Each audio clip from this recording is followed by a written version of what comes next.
You think your dog loves everything you do. The hugs, the baby talk, the way you hover over them when they seem sad, and why wouldn't they? You feed team.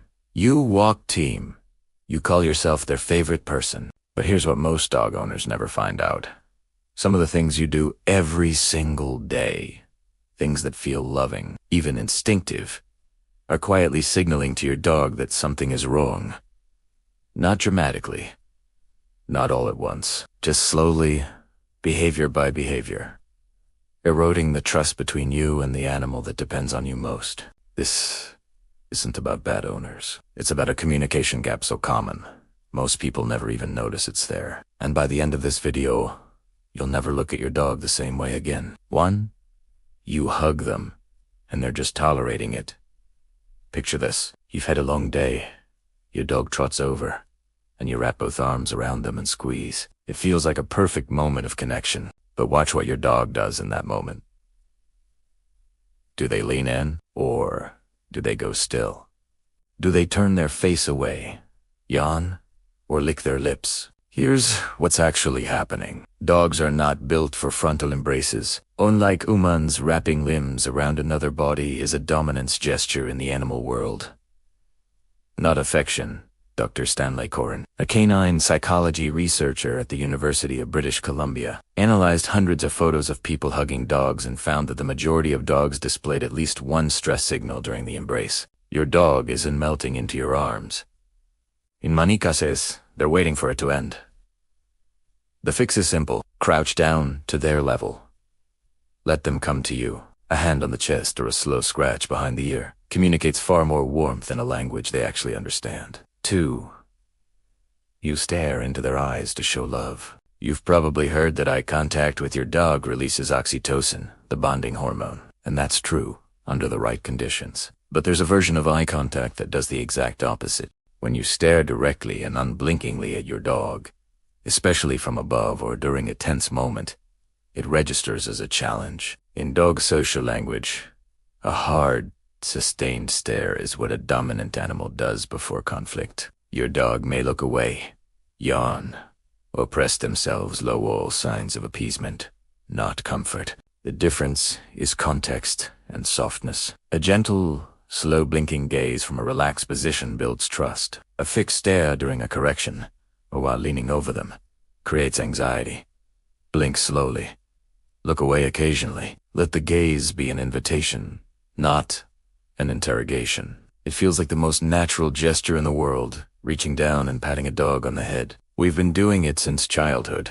Dogs, however, experience it very differently. Most dogs find overhead contact mildly threatening, particularly from strangers or in unfamiliar situations. The paw reaching down from above activates the same instinctual wariness that a predator's approach would trigger. Watch a dog's face the next time someone reaches over their head. Many will duck slightly, lean away, or close their eyes in a tense blink.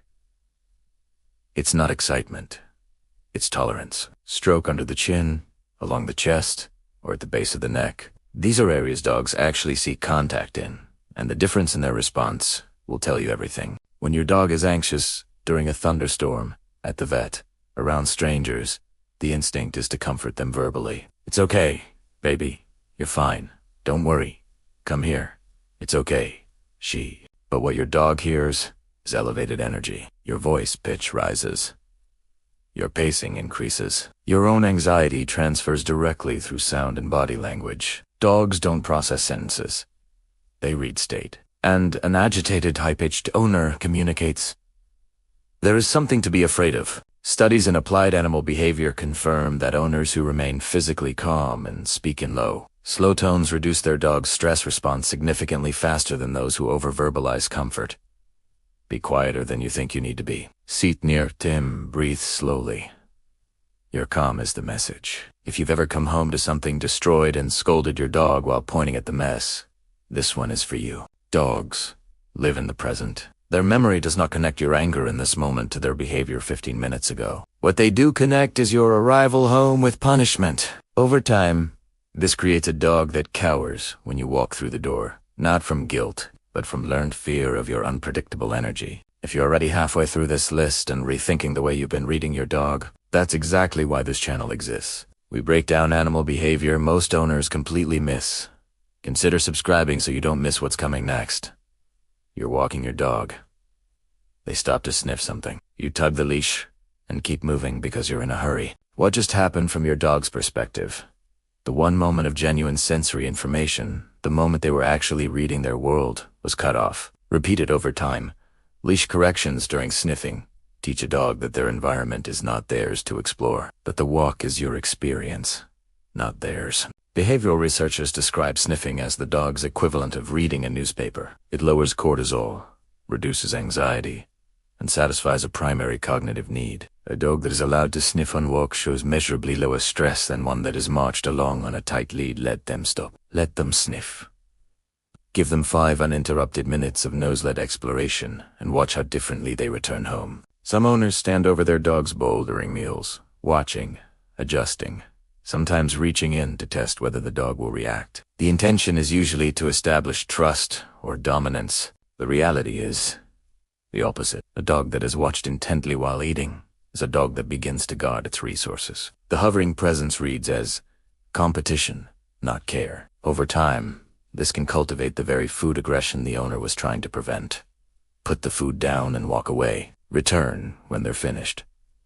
Let eating be the one moment that is entirely, uncomplicatedly theirs. You want your dog to love other dogs. You want them to be social, friendly, easy at the park. So when they hesitate at the gate, you encourage them forward. When they pull back, you guide them in any way. But push socialization without consent builds avoidance, not confidence. Dogs need to approach on their own terms, at their own pace. A dog that is repeatedly moved past its comfort threshold doesn't learn the world is safe. It learns that its signals don't matter. Let your dog set the pace. Reward curiosity, not compliance. Confidence is built by choice, not by pressure. Your dog barks once. You shout. Your dog jumps up. You push them away dramatically. Your dog chews something. You gasp and rush over. Every large, emotional reaction is information to your dog. This behavior produces an enormous response, and for a social animal that craves your attention above almost everything else, even negative attention is still attention. The behaviors you react to most strongly are often the behaviors that persist longest. Ignoring calmly, then redirecting quietly, removes the reward that was keeping the behavior alive. And here is the one that quietly does the most damage. Your dog communicates constantly. A whale eye, the whites showing at the corner, means discomfort. A slow tail wag held low is not happiness, it's appeasement. A yawn in a tense moment is a calming signal, not tiredness. Lip licking when nothing is being eaten means stress. Paw raised slightly off the ground means uncertainty. These signals are happening all day, in every interaction, and most owners, through no fault of their own, have never been taught to see them. The dog doesn't stop sending signals, it simply stops expecting them to be received. And that distance, that quiet resignation, is the furthest thing from what you wanted when you brought them home. The good news is this.